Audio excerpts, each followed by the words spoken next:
Texas, 1944. The air tasted of dust and silence. The trucks rolled across the flatlands like metal beasts, their wheels kicking up clouds of earth that hung in the air long after they passed. Inside, the women sat in rows, shoulders pressed together, eyes fixed on nothing. Erika Stein kept her gaze down. She had learned in the months since her capture that looking up invited questions. Questions invited pain. So she stared at the floor, at the scuffed metal beneath her boots, at the dust that had worked its way into every crease of her uniform. The Reich had told her many things about America. They said Americans were savages, that they would torture prisoners.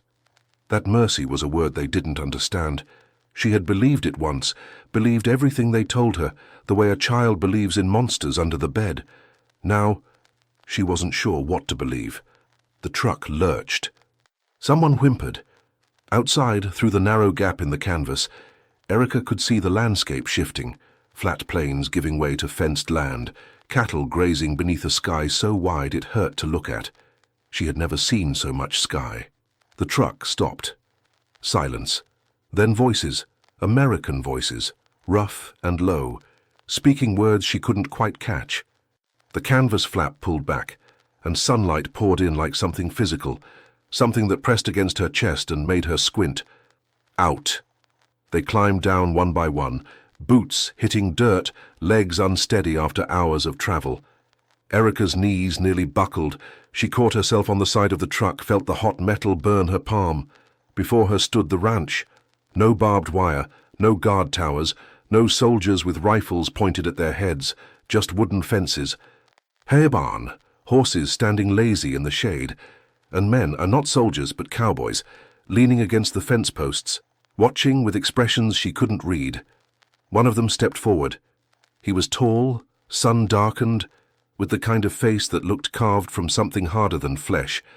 His hat threw a shadow across his eyes, but she could feel them on her, not cruel, not cold, just observing.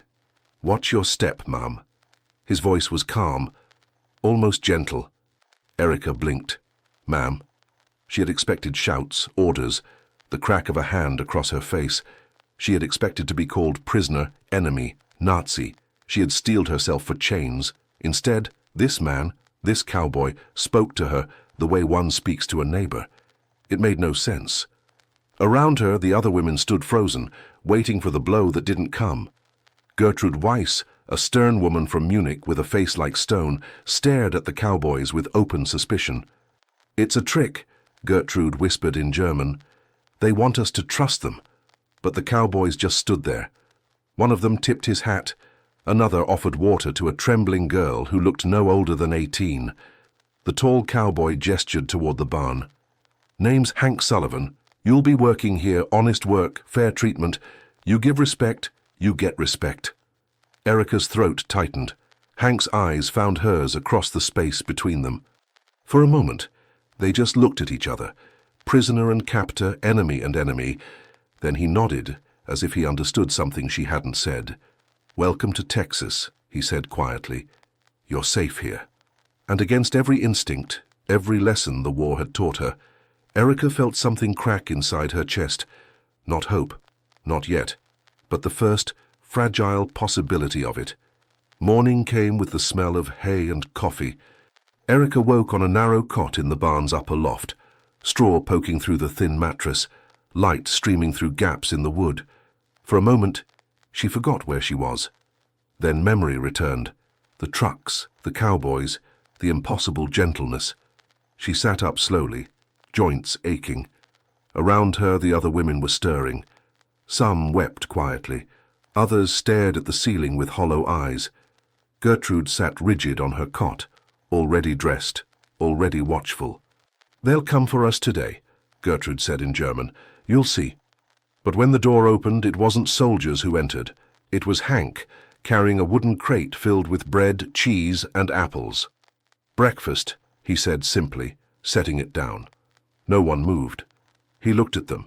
12 women in tattered uniforms, 12 women who'd been told Americans were monsters. And his expression softened. "I know you're scared," he said. "I know you don't trust us." "That's all right. Trust takes time." Liesel, the nurse, spoke in halting English. Why you not hate us? Hank considered this. Hate's easy, he said finally, but it doesn't feed the cattle or mend the fences, and it sure as hell doesn't win wars. He left them to eat. Slowly, carefully they did. By midday they were standing in the corral, staring at horses. You'll learn to ride, Hank explained. Help with the ranch work. Earn your keep, Gertrude's voice cut sharp. We are prisoners, not ranch hands. You're both, Hank replied evenly, and you'll be treated as both, with dignity. That word, dignity, landed strange in Erika's ears. She watched as one of the cowboys, a younger man with kind eyes, led a chestnut mare into the ring. The horse was beautiful, muscles rippling beneath glossy coat, mane catching sunlight. This here's Honey, the cowboy said. Tie gentle as they come. Erika stepped forward before she could stop herself. The horse turned its large, dark eyes on her. For a moment they just looked at each other. Then Honey huffed softly and lowered her head. Erika reached out, fingers trembling, and touched the velvet nose. Something inside her broke. She hadn't touched anything living, anything warm and real and kind, in so long.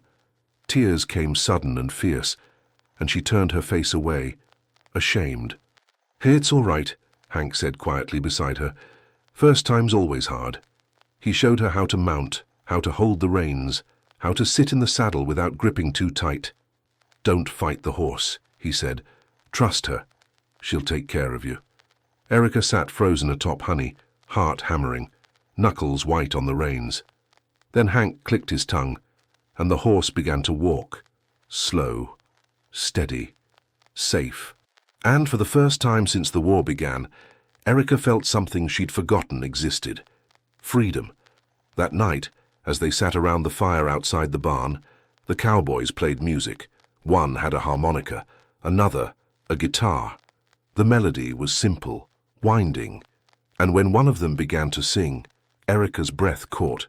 Vor der Kaserne, vor dem großen Tor, Lili Marleen, the German song, their song. Around her, women began to cry. Not from sadness, but from something deeper.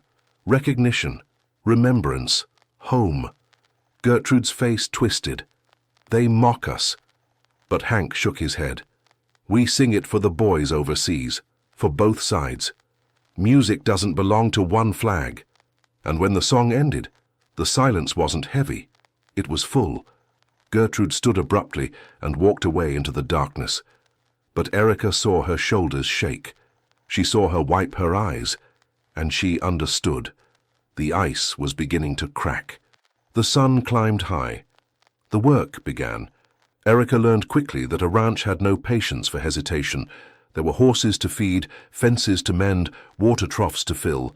The work was hard, physical, honest, so different from the sterile calculations of the code-breaking rooms where she'd spent the war.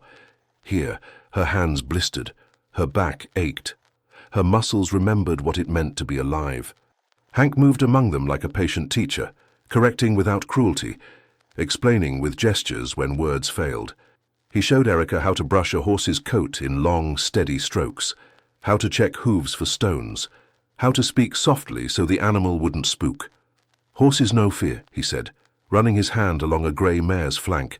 They can smell it on you, so you got to let it go before you approach. Erika watched his hands, calloused, sure, gentle. How? She asked quietly. Breathe. Be here, not back there. He tapped his temple. War's over for you. Let yourself believe it. But belief was hard. By afternoon, they were in the corral again. Hank brought out Honey, the chestnut mare, and gestured for Erika to mount. She climbed into the saddle, gripping the reins too tight. The horse shifted beneath her, sensing her tension. Easy, Hank said. You're holding her like she's going to run. She won't. Not unless you tell her to. I don't know how to tell her anything. Sure you do. He stepped closer, adjusted her hands on the reins. Don't fight the horse. Trust her. She knows more about this than you do. Erika loosened her grip. Honey's ears flicked back, listening. Good, Hank murmured. Now just sit. Feel her breathe. Match it. Erika closed her eyes, felt the rise and fall of the horse's ribs, felt her own breath slow to meet it. For a moment, there was no war, no Germany, no America. Just this warmth, rhythm, presence. When she opened her eyes, Hank was smiling. "There you go," he said. "That's trust." The other women learned too. Liesel discovered she had a gift with the chickens. Another martyr proved fearless with the cattle. Even Gertrude, still suspicious, still watchful, began to soften under the relentless gentleness of the place. But she fought it. "They're fattening us up," she muttered in German as they worked. "Making us weak. When we let our guard down, they'll strike." Erika didn't answer. She was learning that Gertrude's anger was armor, heavy, exhausting, but familiar. Taking it off meant facing what lay beneath: fear, grief, shame. That evening, the Cowboys built a fire outside the barn. The smell of coffee and beans filled the air. One of them pulled out a harmonica, another a battered guitar. Music drifted across the plains, something slow and mournful, then faster, lighter. The Cowboys sang in English, words Erika didn't know but understood anyway. Then Hank spoke. "Any of you ladies sing?" Silence. Liesel glanced at Erika. "Do you remember Guter Mond?" Erika nodded slowly, and quietly, hesitantly. She began to sing the old German lullaby her mother used to hum. Her voice cracked at first, rusty from disuse, but then Liesel joined. Then Marta. The Cowboys stopped playing, they listened. When the song ended, one of them whistled low. "That was real pretty, ma'am." Gertrude stood abruptly and walked away. But Erika saw her shoulders shake in the darkness. She saw her hand wipe quickly across her face, and she understood. The ice was melting, one note at a time. Hank caught Erika's eye across the fire and nodded once. "Trust," his expression said. And for the first time, she almost did. The sky changed without warning. One moment, the afternoon sun beat down on the ranch, relentless and white. The next, darkness rolled across the horizon like spilled ink, thick, churning, angry. Erika was in the corral when she felt it. The air turned electric. The horses began to pace, ears flat, nostrils flaring. "Storm coming," Hank called out, already moving. "Big one. Everyone inside the barn. Now." The women scattered, running for shelter. But Hank and the other Cowboys didn't follow. They were saddling horses, moving with urgent efficiency. "The cattle," one of them shouted. "They'll stampede if we don't get to them first." Erika stopped at the barn door, watching. Lightning forked across the sky. Thunder rolled like artillery fire. The first drops of rain hit the dirt, heavy as stones. Hank swung into his saddle. His eyes found hers across the chaos. "Stay inside," he ordered. Then he was gone, galloping toward the distant herd with 3 other Cowboys riding hard beside him. Inside the barn, the women huddled together as the storm hit full force. Rain hammered the roof. Wind screamed through gaps in the wood. The whole structure groaned and swayed. Liesel whispered prayers in German. Marta held her hands over her ears. Gertrude sat rigid, staring at nothing, but Erika couldn't sit still. She moved to the door, peering out through the rain. In the distance she could see lights, lanterns on horseback, barely visible through the downpour. The cattle were scattering. The Cowboys were trying to turn them, drive them back, but there were too few men and too many panicked animals. Someone was going to get hurt. "Don't even think about it," Gertrude said sharply behind her. Erika looked back. "They need help. They're not our people. They fed us, sheltered us, treated us like human beings." Erika's voice was steady. "That makes them our people." She grabbed a coat from the hook, pulled open the barn door, and ran into the storm. The rain hit her like fists. Within seconds, she was soaked, blinded, gasping. But she knew where the horses were kept. She found Honey by instinct, stroking the mare's neck to calm her. "I need you," she whispered. "Please." She didn't know if she was talking to the horse or to God. She mounted clumsily, gripped the reins, and rode out into the chaos. The world was water and wind and darkness. Lightning split the sky, illuminating the scattered herd for brief, blinding moments. She saw Hank ahead, waving his arms, trying to turn a cluster of cattle back toward the ranch. She rode toward him. "Erika!" His voice was nearly lost in the thunder. "What the hell? Tell me what to do." For a heartbeat, he just stared at her. This small woman on a horse, drenched and terrified, but here, choosing to be here. Then he nodded once, sharp and decisive. "Ride the flank, push them toward me." She did. She rode hard, shouting in German and English and sounds that were neither, just her voice against the storm. Honey responded to every shift of her weight, every pull of the reins, as if they'd been riding together for years instead of days. Slowly, impossibly, the cattle began to turn. Then Erika heard the scream. Gertrude. The storm had passed. The silence after felt heavier than the thunder. Gertrude sat on a crate outside the barn, a blanket around her shoulders, staring at her hands. They were scraped and bloody from where she'd caught herself when the branch fell, the same branch that would have crushed her skull if Hank hadn't pulled her aside at the last second. She hadn't thanked him yet, didn't know how. Erika approached slowly, carrying 2 tin cups of coffee. She offered one without speaking. Gertrude took it, fingers trembling slightly.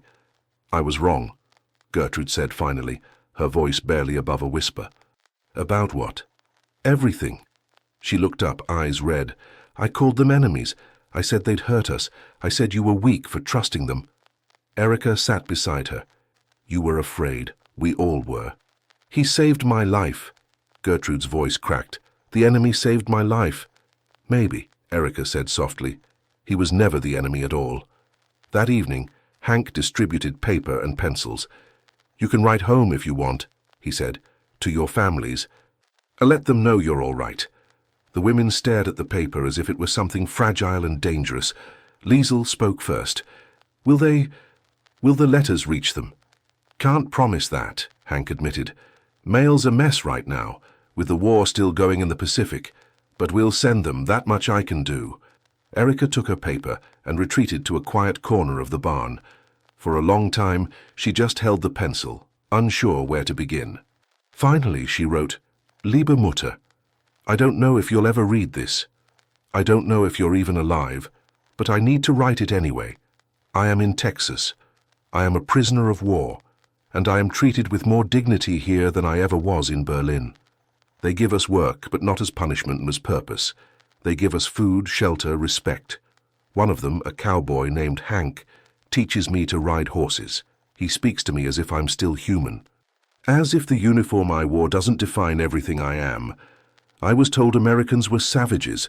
I was told they would torture us, humiliate us, break us. Instead, they're teaching us to be free. I don't understand it, Mutter. How can kindness exist in the same world as war? How can the people we were taught to hate be the ones who show us what mercy looks like? Maybe hatred only lived on one side of the ocean, or maybe it never had to exist at all. I hope you're safe. I hope you have bread. I hope the bombs have stopped falling. And I hope when this is all over I can tell you in person what I learned here. That the best thing the war took from me was the lie that some people don't deserve compassion. Your daughter, Erika." Around her, other women wrote too. Some cried. Some smiled through their tears. Gertrude wrote 3 pages, crossed them out, and started again. When they finished, Hank collected the letters carefully, as if they were something precious. "I'll make sure these get sent," he promised.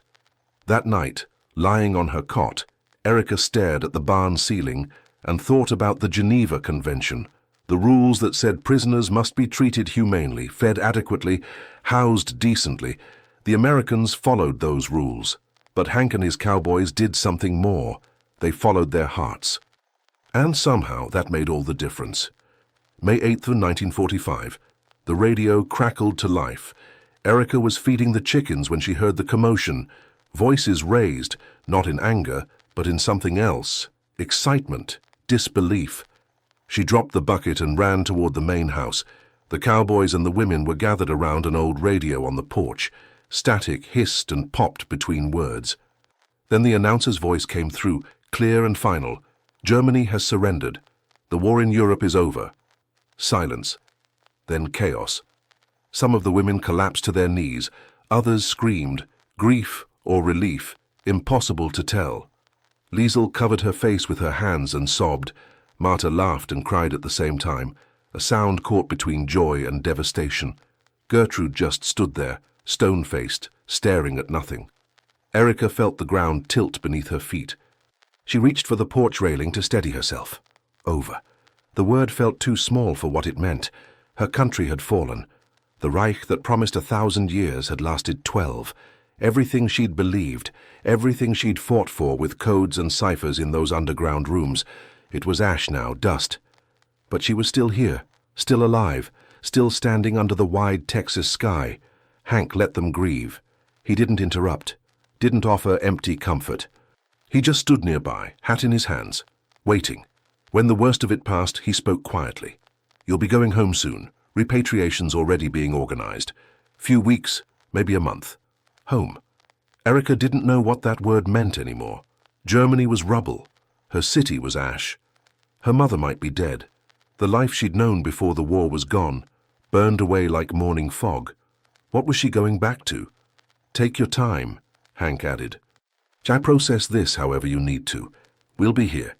That evening, Hank found Erika by the corral. She was stroking Honey's neck, whispering to the horse in German. The mare huffed softly, nuzzling against her shoulder. "You're gonna miss her," Hank observed. "Yes," Erika's voice was thick. "I'll miss all of this." He nodded, understanding. Then he reached into his jacket and pulled out something wrapped in cloth. He handed it to her. Erika unwrapped it carefully. Inside was a Stetson hat, worn, sun-faded, but beautiful, real. "So you won't forget Texas," Hank said simply. Her throat closed. She turned the hat over in her hands, feeling the weight of it, the reality of it. "I could never forget this," she whispered. "What you did for us, what you showed us. We just treated you like people. That's not special, that's basic." "In war," Erika said, meeting his eyes, "basic decency is special." Hank was quiet for a moment, then he extended his hand. "You take care of yourself. Erika Stein." She shook it. His grip was firm, warm, honest. "Thank you," she said, "for everything." Later that night, Gertrude approached Erika in the barn. She held out a folded piece of paper, the letter she'd written and rewritten 12 times. "Will you read it?" she asked. "Tell me if it sounds true." Erika read, "I was wrong about enemies. I was wrong about mercy. I was wrong about everything that mattered. But here, in captivity, I learned to be free." Erika looked up, tears in her eyes. "It's perfect." Gertrude nodded once, then walked away. But Erika heard her whisper as she went, "Thank you." Not to Erika, to the air, to the sky, to whatever force in the universe had brought them here, to this place, to these people who chose kindness when they could have chosen cruelty. Outside, the Texas stars burned cold and infinite. The war was over, but the lesson remained. 20 years later, San Antonio, Texas, 1965. The bakery stood on a quiet corner, its windows warm with golden light even before dawn. Inside, flour dusted the air like snow, and the smell of fresh bread filled every corner, rye and wheat and something sweeter, cinnamon rolls glazed and perfect. Erika Stein wiped her hands on her apron and stepped back to admire the morning's work. She had returned to Germany in 1945, as promised, stepped off the ship into a country she no longer recognized. Berlin was a graveyard of buildings. Her mother's apartment was rubble. For 2 years, she lived in the ruins, worked in the ruins, tried to rebuild something from nothing. But Texas kept calling her back. In dreams, she rode Honey across open plains. In memories, she heard Hank's voice. "Trust her. She'll take care of you." The hat he'd given her sat on her dresser, untouched, sacred. In 1950, she applied for immigration to the United States. In 1952, she arrived in San Antonio with one suitcase and a worn Stetson hat. In 1955, she opened her bakery. The bell above the door chimed. Erika looked up from the counter and smiled. Liesl walked in, older now, grayer, but still the same gentle nurse who'd whispered prayers during the storm. She'd immigrated 3 years after Erika, married a mechanic from Houston and visited every month.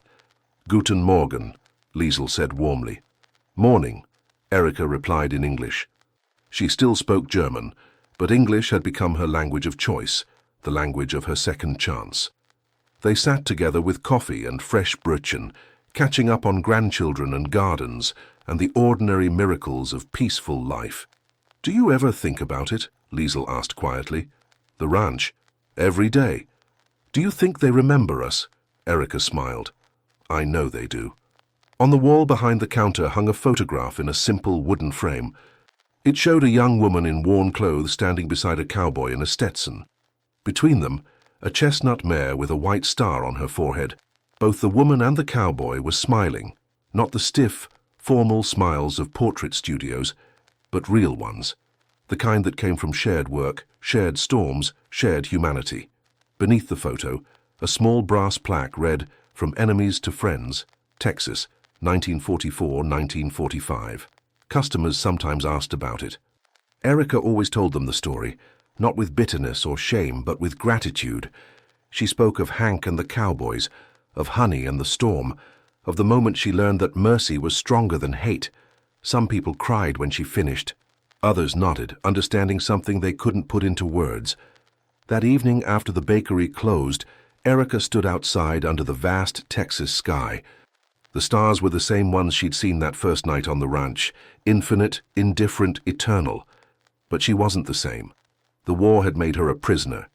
Texas had made her free, not by law, but by grace, not by force, but by choice. Not because she deserved it, but because someone decided that every human being, even an enemy, deserved dignity. She thought of Hank's words, spoken so long ago. "You give respect, you get respect." Simple, true, revolutionary. Erika lifted her face to the wind and smiled. Somewhere out there, on some ranch in the wild Texas plains, she liked to imagine Honey still grazed under the same stars, that Hank still taught patience to horses and people alike, that the barn still smelled of hay and coffee and second chances. She touched the brim of her Stetson, the one she wore now every day, faded but cherished. "Thank you," she whispered to the sky, to Hank, to Honey, to Texas. To whatever force in the universe turns enemies into friends and prisoners into free people. The wind carried her words away, but the lesson remained. Sometimes the greatest victory isn't won on the battlefield. It's earned in the quiet grace of forgiveness,